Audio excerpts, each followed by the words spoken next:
Bonjour et bienvenue dans cette nouvelle vidéo de physique-chimie où nous allons parler de vitesse instantanée pour un mouvement sur une très grande distance en utilisant l'échelle. La dernière fois, on était resté sur une vidéo parlant de la différence entre la vitesse instantanée et la vitesse moyenne, mais sur les petites distances. Nous avions pris l'exemple de la trajectoire d'une gomme lancée sur une table que l'on pouvait représenter par des petites croix sur une feuille de papier. Je vous invite à revoir cette vidéo si besoin. Mais parfois, en exercice, on étudie des très grandes distances. Par exemple, le dégagement d'un ballon de foot pendant un match de foot. Pour étudier ces situations, on a besoin d'une échelle. L'échelle, c'est souvent un simple trait en bas d'une représentation graphique, que ce soit une image, une chronophotographie, une carte. Et sur ce petit trait, on retrouve une distance qui peut être en mètres ou en kilomètres.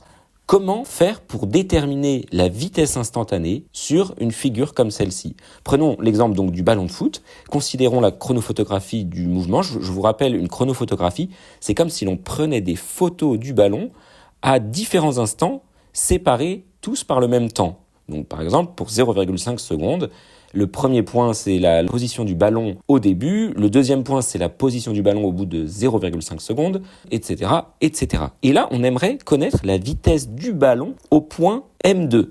Comme je l'expliquais dans la précédente vidéo, pour calculer cette vitesse instantanée au point M2, il faut prendre la distance entre le point M2 et le point M3 et diviser cette distance par le temps qui s'est écoulé entre ces deux points. En l'occurrence ici, c'est 0,5 secondes, comme je le disais. Sauf que, justement, la distance M2, M3 n'est pas de quelques centimètres, comme on voit sur notre feuille. On sait qu'elle est beaucoup plus grande puisque le ballon est dégagé à travers tout le terrain de foot. Il va falloir maintenant trouver la distance réelle entre M2 et M3. Pour trouver cette distance réelle, je vous conseille de faire un petit tableau dans lequel vous allez mettre dans la première colonne les données que vous pouvez mesurer sur la feuille, dans la deuxième colonne les données qu'on a dans la réalité. La première ligne, ce sera justement l'échelle et la deuxième ligne, ce sera la distance qu'on cherche, M2, M3. Regardez, remplissons ce tableau.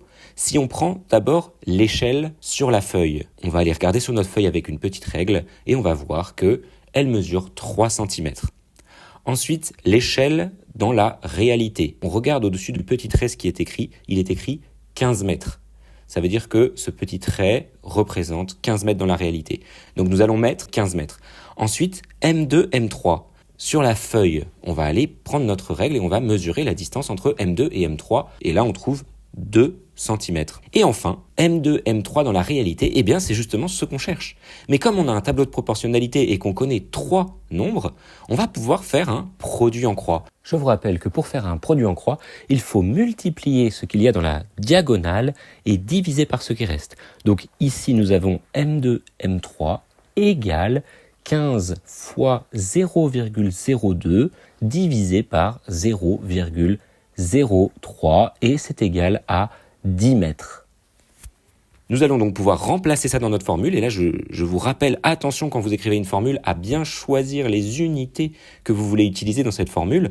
Là on a choisi la formule avec M2, M3 en mètres et delta T en secondes. Et d'ailleurs vous avez vu que dans mon tableau j'ai tout mis en mètres, j'ai fait la conversion. On fait donc le calcul, V2 égale M2, M3 qu'on a trouvé, c'est 10 mètres, divisé par delta T, c'est le temps qui sépare les deux points, donc c'est 0,5 secondes. Ça donne 20 mètres par seconde. Et voilà, on a trouvé notre vitesse instantanée au point M2 dans la réalité. Merci d'avoir écouté